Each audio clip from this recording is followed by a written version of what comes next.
ভিন গ্রহের প্রাণী বা এলিয়েন, তাদের নিয়ে কল্পকাহিনীর শেষ নেই। বিজ্ঞানের ভাষায় হয়তো পৃথিবীর বাইরে এসবের অস্তিত্ব রয়েছে। যদি এই কল্পনা কখনো বাস্তবে পরিণত হয়, প্রাণীগুলো পৃথিবীতে নেমে আসে আর এসে মানুষের সাথে বসবাস শুরু করে, তাহলে পরিস্থিতি কী রূপ ধারণ করবে? Hi guys, this is Afnan from Afnan cottage. বলছিলাম 2009 সালে রিলিজ হওয়া মুভি ডিস্ট্রিক্ট 9 এর কথা। মুভিটির ডিরেক্টর নেইল ব্লমক্যাম্প। আইএমডিবিতে মুভিটির রেটিং 7.9 আউট অফ 10, রটেন টমেটোসে মুভিটি 90% ফ্রেশ এবং মেটাক্রিটিকে মুভিটির স্কোর 81%। যেখানে মানুষ সৃষ্টির সেরা জীব হয়েও স্বার্থ হাসিলের জন্য নিজেদের মানবতা বিসর্জন দিয়ে দেয়, সংখ্যালঘু অন্য প্রজাতি তখন স্বজাতি রক্ষায় মরিয়া হয়ে পড়ে।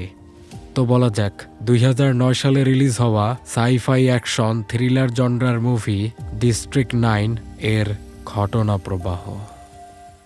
1982 সালে দক্ষিণ আফ্রিকার জোহানেসবার্গ নামক একটি শহরে হঠাৎ একটি স্পেসশিপ চলে আসে। মানুষ এতদিন যে এলিয়েনদের স্পেসশিপ নিয়ে কল্পনা করে এসেছে বা এগুলো নিয়ে যত রিসার্চ হচ্ছিল, তা এখন সবাই স্বচক্ষে দেখতে পায়। সেখানকার মানুষ অনেক বিচলিত হয়ে পড়েছিল। আর সবচেয়ে আশ্চর্যকর বিষয় হচ্ছে, শিপটি 3 মাস ধরে ওখানেই রয়েছে। এর মধ্যে শিপটির দরজা সবসময় বন্ধই থাকত। সেখান থেকে কিছুই বের হচ্ছিল না। তাই সরকার সিদ্ধান্ত নেয় শিপটি কেটেই তার ভিতরে ঢুকে দেখতে হবে এটা আসলে কি আর এটাতে করে কারা এসেছে। ভিতরে ঢুকে লোকজনরা দেখতে পায় সেখানে অসংখ্য বিচিত্র ধরনের প্রাণী রয়েছে, যাদের এলিয়েন হিসেবে চিহ্নিত করা হয়। এলিয়েনগুলো বেশ অসুস্থ এবং দুর্বল ছিল। তারা কেন কিভাবে এখানে এসেছে তার কোনো তথ্যই বের করা যাচ্ছিল না। কেননা স্পেসশিপটি কাজ করছিল না, সেটি যে মডিউল দিয়ে চালু হতো তা স্পেসশিপ থেকে খুলে পড়ে গিয়েছিল। মাসের পর মাস খুঁজেও তা পাওয়া যায়নি। বিষয়গুলো সবার কাছে রহস্যজনক লাগছিল। তারা কেন এসেছে আর ওই মডিউলটি পড়ে গিয়ে কোথায় উধাও হয়ে গেল? এসব পূর্ব পরিকল্পিত কিনা, এসবের পিছনে বিশেষ কোনো উদ্দেশ্য রয়েছে কিনা, তৃতীয় কোনো পক্ষের হাত রয়েছে কিনা? এরকম পরিস্থিতিতে সরকার কিছুটা দিশেহারা হয়ে পড়ে। পুরো বিশ্ব দক্ষিণ আফ্রিকার দিকে তাকিয়েছিল। তাই সরকারকে খুব বুঝে শুনেই কাজ করতে হতো। তাদের মেরে ফেলাটা যেমন মানবতা বিরোধী, আবার তাদের রেখে দেওয়াটাও ছিল দেশের জন্য অমঙ্গলজনক। তাদের কিভাবে সরকার ভরণ পোষণ করবে আর মানুষদের সাথেই বা এলিয়েনদের বসবাস কিভাবে সম্ভব হবে? অবশেষে সরকারের সিদ্ধান্তে এলিয়েনদের স্পেসশিপের কাছাকাছি একটি জায়গায় অস্থায়ীভাবে থাকার ব্যবস্থা করে দেয়া হয়। তারা দুর্বল ও অসুস্থ ছিল, তাই তাদের প্রাথমিক চিকিৎসাও দেয়া হয়। প্রশাসনের এইসব নিয়ে বুঝে ওঠার আগেই দ্রুত সে জায়গা এলিয়েনদের বস্তিতে পরিণত হয়। এলিয়েনদের থাকার এই জায়গাটির নাম দেয়া হয় ডিস্ট্রিক্ট 9। এলিয়েনদের সাথে একে একে নানা সমস্যা শুরু হতে থাকে। এলিয়েনগুলো অস্বাস্থ্যকর জীবনযাপন করত আর জীবিকা নির্বাহের জন্য অনৈতিক অপরাধমূলক কাজকর্ম করে থাকত। কিছু গ্যাং লিডাররা আবার তাদের ব্যবহারও করত। নানা অস্ত্র সামগ্রী পাওয়া যেত এসব এলিয়েনদের কাছে। বিশেষ করে এক ধরনের অস্ত্র তারা তাদের প্ল্যানেট থেকে সাথে করে নিয়ে এসেছিল, যা খুবই শক্তিশালী ছিল। শহরের মানুষজন এসব আর মেনে নিতে পারছিল না। তারা বিক্ষোভে ফেটে পড়ে। এলিয়েনদের লোকালয় থেকে দূরে নিয়ে যেতে হবে। এলিয়েন আর মানুষদের মধ্যে এক ধরনের দাঙ্গাই লেগে যায়। এইসব এলিয়েনদের সেখানকার মানুষরা বলতো প্রন্স, অর্থাৎ চিংড়ি। তারা কুৎসিত এবং কিছুটা চিংড়িদের মতোই দেখতে ছিল, তাই তাদের এই নামেই ডাকা হতো। সবকিছু মিলে সরকার সিদ্ধান্ত নেয় এলিয়েনদের ডিস্ট্রিক্ট 9 থেকে সরিয়ে 200 কিলোমিটার দূরে এক নির্জন জায়গায় রেখে আসা হবে। সেটার নাম হবে ডিস্ট্রিক্ট 10। তারা ওখানেই থাকবে। এই উচ্ছেদ অভিযানের দায়িত্ব দেয়া হলো MNU সংস্থার এলিয়েন সম্পর্কিত বিভাগের উপর। আর এই উচ্ছেদ অভিযানে ফিল্ড অফিসারের দায়িত্ব পালন করবে উইকাস ভ্যান ডি মারউই। দীর্ঘ 27 বছরে এলিয়েনদেরও কিছু অধিকার দেয়া হয়েছিল, তাই তাদের অপসারণের জন্য নীতি অনুযায়ী তাদের অনুমতিরও প্রয়োজন ছিল। যদিও অনুমতি না পেলে তারপরেও তাদের সরিয়ে দেয়া হবে, কিন্তু ফর্মালিটি মেনটেন করার খাতিরে কিছু স্বাক্ষরের দরকার ছিল। উইকাস সশস্ত্র বাহিনীদের সাথে ডিস্ট্রিক্ট 9-এ যায়। উইকাস বোকাশোকা ধরনের লোক ছিল, কিন্তু সে যথেষ্ট মেধাবী এবং বিশ্বস্ত একজন লোকও ছিল। ডিস্ট্রিক্ট 9-এ থাকত প্রায় 18 লক্ষ এলিয়েন। বিভিন্ন ব্লকে বিভিন্ন স্বভাবের এলিয়েন থাকত। তাদের প্রিয় খাবার ছিল এক ধরনের বিড়ালের খাবার, যা সেখানে ক্যাটফুড নামেই পরিচিত ছিল। আর এগুলো বিক্রি করত সেখানকার নাইজেরিয়ান মাফিয়ারা। বিনিময়ে তারা এলিয়েনদের কাছ থেকে বেশ টাকা পয়সা, এলিয়েনদের বানানো নানা প্রযুক্তি, নানা রোবট এগুলোও নিয়ে নিত। তারা এলিয়েনদের স্পেশাল অস্ত্রগুলোও কেনাবেচা করত। কিছু অস্ত্র সরকারও বাজেয়াপ্ত করেছিল, কিন্তু এই অস্ত্রগুলো শুধুমাত্র এলিয়েনগুলোই ব্যবহার করতে পারত। তারা এগুলোকে এভাবেই তৈরি করেছিল। বিশেষ এই অস্ত্রগুলোই ছিল MNUর প্রধান লক্ষ্য। তারা ওই অস্ত্রগুলো চায়।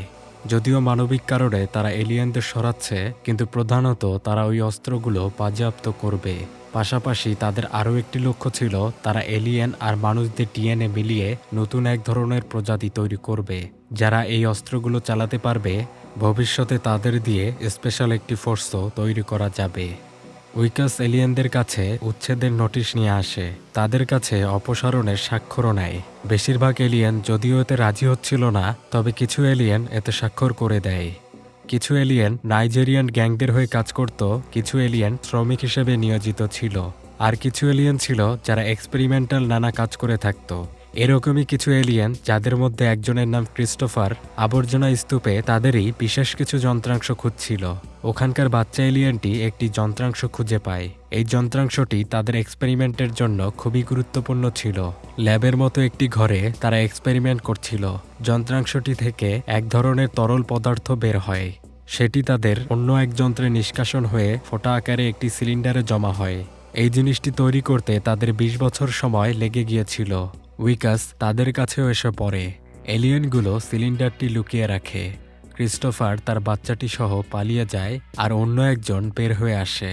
বের হয়ে সে উইকাসদের সাথে বাজে আচরণ করে, তাই তাকে গান পয়েন্টে রাখা হয়। আর সন্দেহ করে উইকাস তার বাসায় ঢুকে পড়ে। সে ভাবছিল এখানে হয়তো অস্ত্র সামগ্রী থাকতে পারে। উইকাস ওই ল্যাবের ঘরটিতে চলে আসে। খুঁজে খুঁজে সে ওই সিলিন্ডারটি পায়।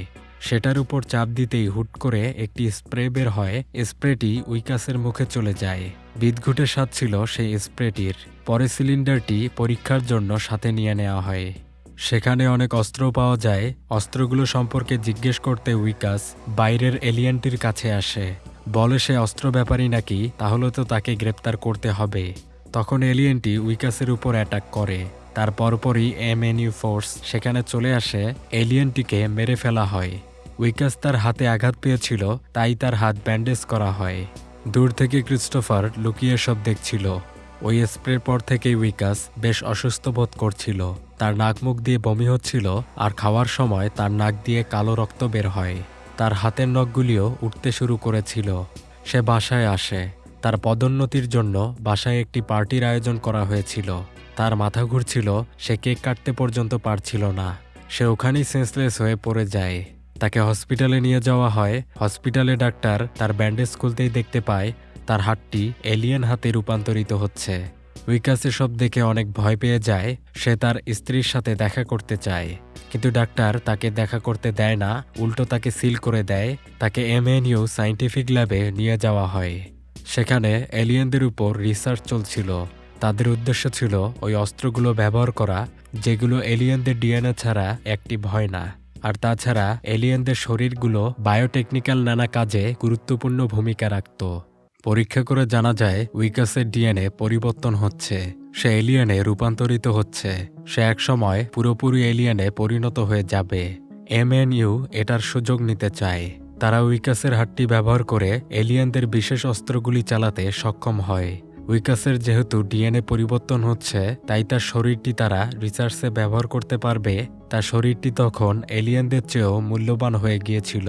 তার শরীর দিয়ে কোটি টাকার বায়োটেকনোলজি তৈরি করা সম্ভব, তাই তারা উইকাসকে মেরে তার শরীরের সব অঙ্গ প্রত্যঙ্গ নিয়ে নিবে।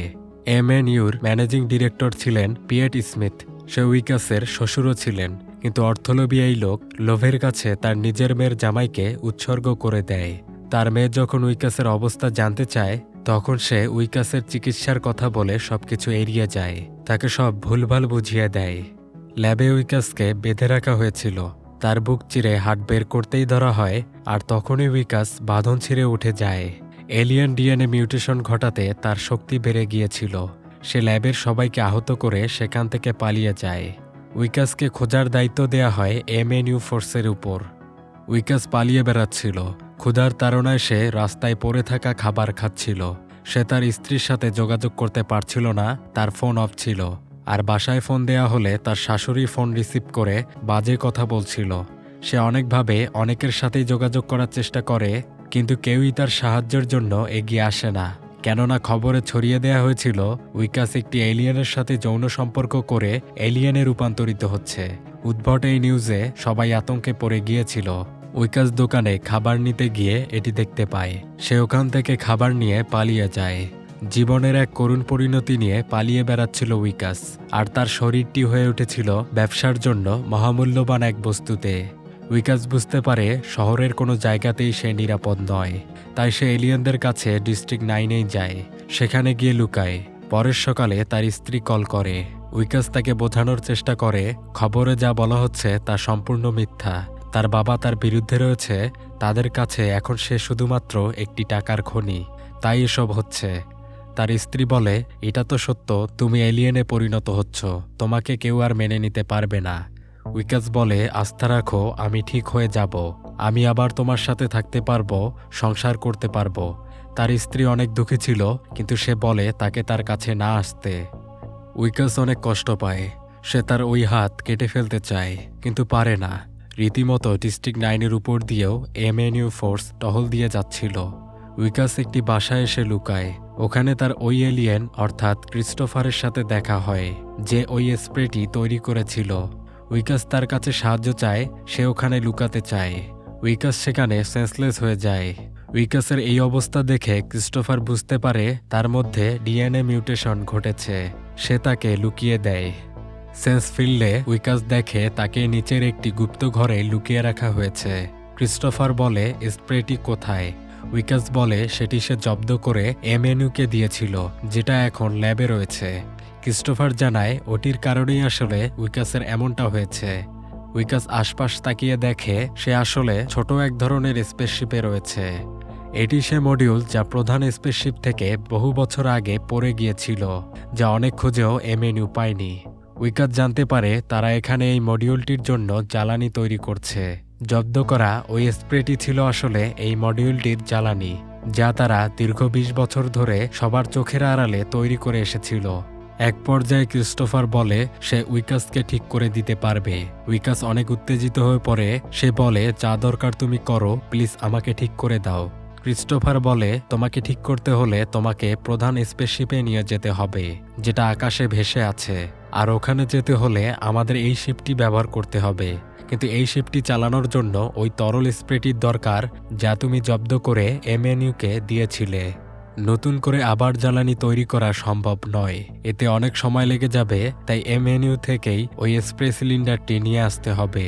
MNU-তে প্রবেশ করে ওই স্প্রেটি আনা আসলে তাদের কাছে আত্মহত্যা করার মতোই। সেখানে MNU ফোর্স রয়েছে যাদের মোকাবেলা করা প্রায় অসম্ভব। উইকাস দ্রুত পরিবর্তন হচ্ছিল। রাতে তার স্ত্রী কল করে। সে তার বাবার কারসাজি সম্পর্কে জানতে পেরেছিল। উইকাসকে সে স্বাভাবিক হিসেবে পেতে চায়। উইকাস বলে তার উপর আস্থা রাখতে, সে নিজেকে ঠিক করে ফেলবে। উইকাস ক্রিস্টোফারের কাছে আসে, বলে আমাদের হাতে মাত্র একটি উপায়ই রয়েছে, আর তা জীবন বাজি রেখে হলেও আমাদের করতে হবে। তোমাদের বাসায় ফিরে যাওয়া আর আমার সুস্থ হওয়া ওই স্প্রের উপরই নির্ভর করছে। আমরা ওই স্প্রেটি MNU থেকে নিয়ে আসব। এতে আমাদের অনেক গার্ডদের মোকাবেলা করতে হবে, আর এর জন্য আমাদের তোমাদের তৈরি বিশেষ অস্ত্র ব্যবহার করতে হবে। অস্ত্রগুলো নিতে উইকাস নাইজেরিয়ান গ্যাংদের কাছে যায়, কিন্তু গ্যাং লিডার উইকাসের এই অবস্থা দেখে আবির্ভূত হয়। এই গ্যাংদের মধ্যে আবার কিছু কুসংস্কার প্রচলিত ছিল। তারা বিশ্বাস করত এলিয়েনদের ভক্ষণ করেই তাদের মতো শক্তিশালী হওয়া সম্ভব। আর উইকাস ছিল মানুষ ও এলিয়েনদের মাঝামাঝি অবস্থায়। তাই গ্যাং লিডার উইকাসের হাতটি কেটে নিয়ে খেয়ে ফেলতে চায়। উইকাস সেখানে পড়ে থাকা এলিয়েনদের বিশেষ অস্ত্রটি নেয়। সেটি চালিয়ে সে নিজেকে ছাড়িয়ে নেয়, আর কিছু অস্ত্র নিয়ে সে সেখান থেকে পালিয়ে যায়। ক্রিস্টোফারকে সাথে নিয়ে উইকাস MNU-তে চলে আসে। গার্ডদের প্রতিহত করে সে ল্যাবে ঢুকে পড়ে। সেখানে সে স্প্রে সিলিন্ডারটি নিয়ে নেয়। ক্রিস্টোফার সেখানে তার এলিয়েন বন্ধুটির মরদেহ খুঁজে পায়। এতে সে শোকাহত হয়ে পড়ে। MNU ফোর্স সেখানে চলে আসে। অনেক ঘাত প্রতিঘাতের পর তারা সেখান থেকে পালিয়ে বের হয়ে যায়। ঘরে এসে উইকাস জিজ্ঞেস করে তাকে ঠিক করতে কত সময় লেগে যাবে। ক্রিস্টোফার বলে এতে বেশ সময় লেগে যাবে। সে দ্রুত আগে তার গ্রহে যাবে, তারপর সেখান থেকে সাহায্য নিয়ে আসবে, যাতে সে ডিস্ট্রিক্ট 9-এর এলিয়েন জাতিদের বাঁচাতে পারে। কেননা ল্যাবে তাদের নিয়ে এক্সপেরিমেন্ট হচ্ছে। তাদের শরীরকে বায়োটেকনিক্যাল নানা কাজে ব্যবহার করা হচ্ছে। এতে ধীরে ধীরে তাদের সাম্রাজ্য শেষ হয়ে যাবে। এটা সে হতে দিবে না। আর উইকাসকে ঠিক করার প্রচেষ্টাও তার একার পক্ষে সম্ভব নয়। এটির জন্য অভিজ্ঞ এলিয়েনদের প্রয়োজন, যা তাদের গ্রহে রয়েছে। তার এই গ্রহে যেতে আর ফিরে আসতে 3 বছর সময় লেগে যাবে। উইকাস হতবাক হয়, সে প্রচণ্ড রেগে যায়। সে বলে, এটা তো কথা ছিল না, আমি এটা মানি না। সে ক্রিস্টোফারকে মেরে সেন্সলেস করে দেয়। আর নিজেই সে ওই মডিউলে গিয়ে ঢুকে পড়ে। সে নিজেই ওই স্পেসশিপে যাবে। সিলিন্ডারটি দিয়ে সে মডিউলটি চালু করে। অন্যদিকে এমিনিউ ফোর্স সেখানে চলে আসে। ফোর্স কর্নেল ক্রিস্টোফারের কাছে এসে উইকাসের খোঁজ চায়। তখন আশপাশ সব কাঁপতে শুরু করে। মাটি ভেদ করে মডিউলটি বের হয়। ফোর্স কর্নেল মডিউলটিতে ফায়ার করার নির্দেশ দেয়। ফায়ারে মডিউলটি ক্র্যাশ করে নিচে পড়ে যায়। উইকাসকে মডিউল থেকে বের করা হয়। তাকে আর ক্রিস্টোফারকে আটক করে নিয়ে যাওয়া হয়। কিন্তু পথিমধ্যে নাইজেরিয়ান গ্যাং সেখানে চলে আসে। তাদের গোলাবারুদে এমএনইউ ফোর্স আহত হয়। উইকাসকে গাড়ি থেকে বের করা হয়।